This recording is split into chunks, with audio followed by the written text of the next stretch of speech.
Who are you? The proud Lord said that I This castle hath a pleasant seat. The air nimbly and sweetly recommends itself unto our gentle senses. This guest of summer, the temple haunting martlet does approve. By his loved machinery, that the heaven's breath smells wooingly here. No jutty, frieze, buttress, nor coign of vantage, but this bird hath made his pendant bed and procreant cradle, where they most breed and haunt.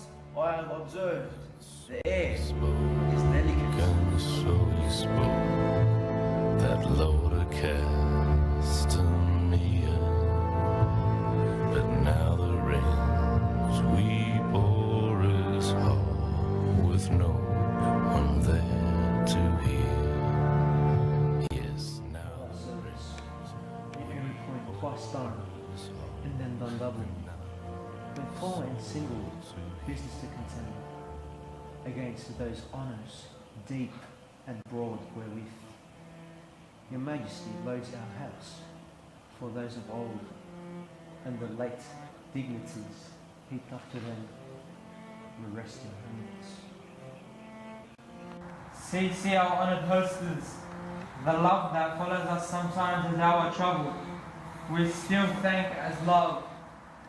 Herein I teach you how you shall bid God out us for your pains and thank us for your trouble. Where's the Thane of Caldor? We crossed him at the hills and had a purpose to be his purveyor, but he rides well, and his great love sharp as his spur hath holp him.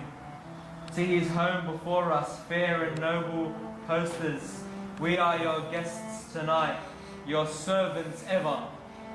Have theirs, themselves and what is theirs, we come to make their audits at your highness pleasure, still to return your own.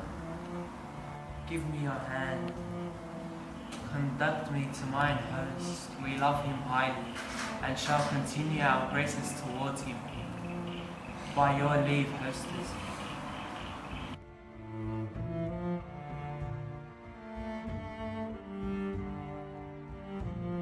Why should I play the Roman fool and die on my own sword, while I see lives, the gashes, do better upon them? Turn, hellhound, turn! Of all men else I have avoided thee, but get thee back! My soul is too much charged with blood of thine already. I have no words. My voice is in my sword. Thou art bloody a villain and terms can give thee out!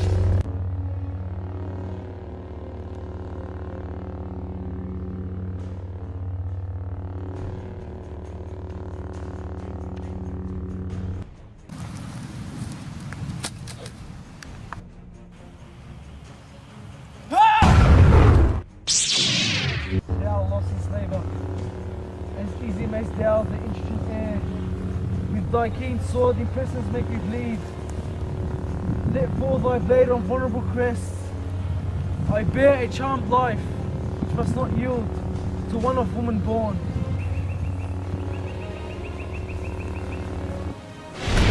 Ah! Spare thy child, in anger whom thou still hast served. Tell thee, Macbeth was from his mother's womb, a tiny wrist. God! Cursed be that tongue that told me so, for it hath cowed my better part of man, and these juggling fiends no more believe that powder with us in a double sense, that keep the word of promise to our need, and break it to our hope. And yield thee, coward, and live to be the show of gaze all the time.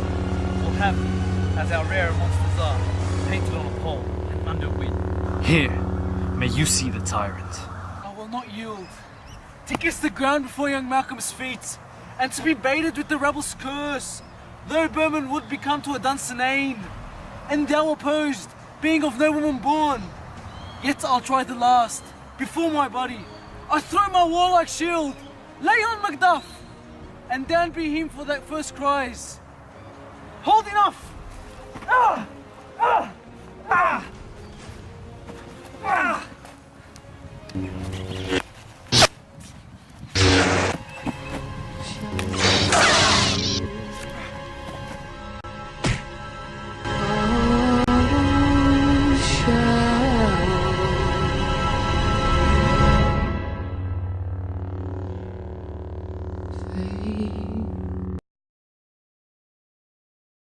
Home is behind, the world ahead, and there are many paths to tread, through shadow to the edge of night, until the stars are all alight.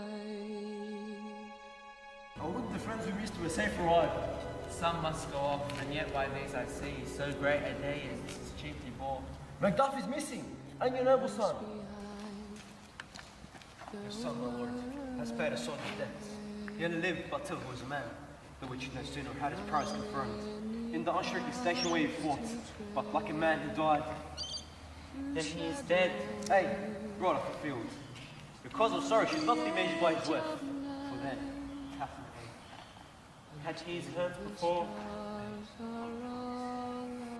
Why, God soldier be he, hath I as many sons as I have heirs, I would not wish them a fairer death, and yet his new ignored. He is worth more sorrow, and that I'll spend for him. He is worth no more.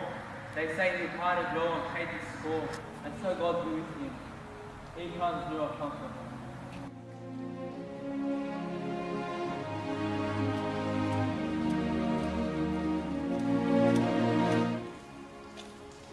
Hail, King, for so thou art.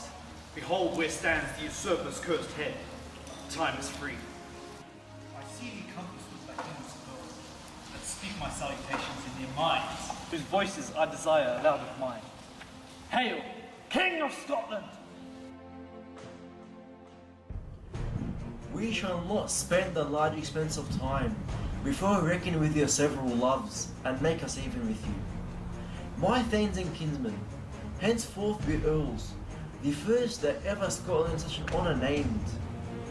What's more to do, which would be planted newly with the time, as calling home our exiled friends abroad, that fled the snares of watchful tyranny, producing forth the cruel ministers of this dead butcher and his fiend-like queen, who, as 'tis thought by self and violent hands, took off her life this and what needs else, that falls upon us by grace of grace, we will perform in measure, time and place. So thanks to all at once and to each one, whom we invite to see us crown that scone.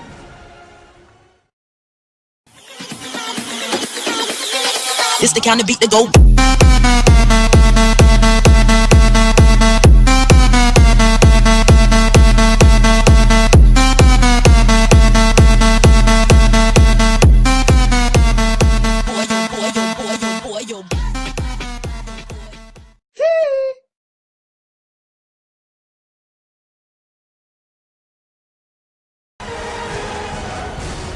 Hey guys, it's the 5th time we've tried the interview. We've always been too long, so speed round.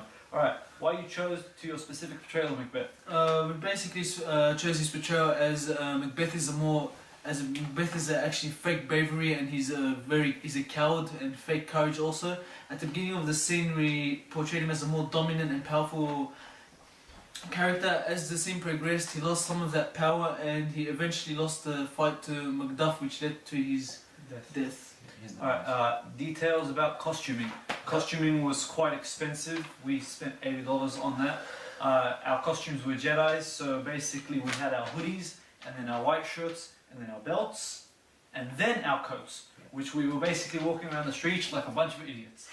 The filmmaking process. At the end of this video, you will see a clip of Mounir answering that. The experiences of adopting Shakespearean language. Now, Shakespeare is a very complex language, and he uses some difficult words to pronounce and also memorize. And each of us mostly had paragraphs to memorize, and that was, in general, most hardest part we could do, because we're not really used to the Shakespearean language in our modern day. Yeah. So that's all I have to say. Yeah. Okay, what you learned from working in a group? Alright, working in a group. I think what we learned mostly is communication and time management, because it was very important to communicate for us to find like a good time for all of us, because we struggled with that, exams, assignments, etc. And also, was it time management? Yeah, time management, because we had only got 3 weeks, so yeah, and time wasted Yeah, we wasted a lot of time. Yeah. Yeah. And we argued quite a bit. Yeah. Every now and again, which was it's just another part of working in a group. How and if your understanding of the characters has changed? The understanding of the characters, it was very important to act them out, to understand them. So, for example, best example I think is Lady Macbeth, because normally in the book she's like in the settings of the thing is very the scene is very light, like it's a lot light and very nice, but because Duncan is happy. But in this one we try to portray Lady Macbeth, the scene as a bit dark and evil, because to show Lady Macbeth's intentions and to like emphasize on her intentions, and her like trickery. So yeah. All right. Thanks, English department. We had 3 weeks. I've been 4 nights up to 4 a.m. Thanks. Alright, so the filmmaking process was a bit difficult and challenging at times, considering the fact that we had to get really low angles and high angles at times, and it was pretty difficult in our settings mainly. That's what the challenge was, and blocking out the noises like wind and cars from the bypasses was really difficult and made us have to redo the first day of acting. So yeah, it was pretty difficult.